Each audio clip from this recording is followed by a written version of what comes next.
a nice day. I hope everything is fine. So, this video I will explain about biodiversity. Before that, let me introduce myself. My name is Safiria Cecilia.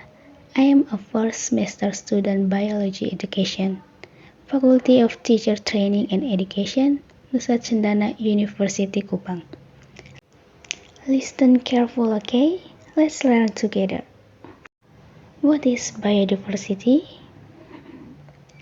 Biodiversity is the diversity of living creatures, humans, animals, plants, insects, birds, and microorganisms with variation in genus, species, and ecosystem in a particular place or environment.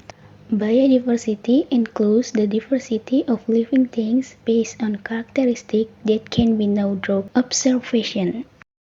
This diversity can include the number or frequency of ecosystem, species, and even genus in a place. In short, biodiversity is the diversity of living things that occurs due to difference in shape, size, color, texture, and characteristic. Benefits of biodiversity. First, as an ecosystem balance because each species plays its own role in the ecosystem. Second, as a source of science and technology through research on ecosystem format due to biodiversity. Third, to maintain water quality through a diversity of plants that help the water absorption process. Fourth, biodiversity is a source of livelihood. Fifth, the diversity of plant species is useful raw material for medicine. Sixth, the diversity of plants, livestock, and marine species is useful as a source of food. And the last, cotton, silk, leather, fiber, animal hair, and tree bark can be used as a textile material. Levels of biodiversity. In general, biodiversity is divided into three levels, that is the genus level, the individual or species level, and the ecosystem level. First, genetic level biodiversity. Diversity at the genetic level occurs due to the diversity of gene arrangements. Variation in living things within one species can occur due to congenital and environment factors. For example, in rose.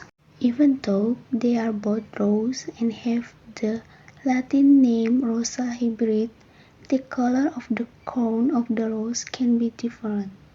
This is because the composition of the genes that make up one rose flower is different from another rose flower. Second, individual or species level biodiversity. In contrast to diversity at the genetic level, diversity at the individual or species level shows the number and variation of types of organisms. The diversity can occur due to the influence of genetic content and the environment.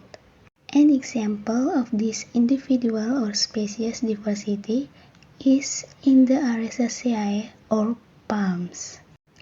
If we look at it at a glance, the physical form this plant is similar, right?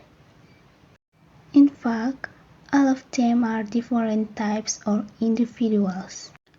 For example, palm trees, which has the Latin name Arenga pinnata, and pinang, whose Latin name is Areca chatechu. Apart from that, the habitat of palm trees, which usually grow in the mountains, has a leaf structure that is very different from coconut trees that grow on the coast. This difference in habitat is what causes each plant to have special characteristics for each species. The third is ecosystem level biodiversity. Above genetic and individual level diversity, there is ecosystem level diversity. This means that each ecosystem has its own unique and characteristic. Ecosystem-level diversity describes the types of organisms population in an area. The existence of diversity at the ecosystem's level is indicated by difference in abiotic factor and the composition of the population of organisms.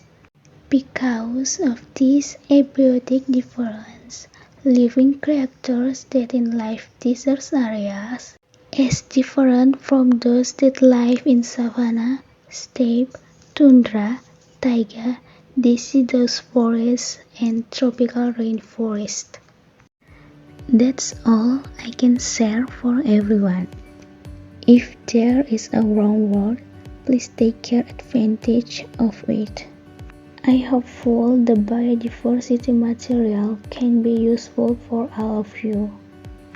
Thank you for watching.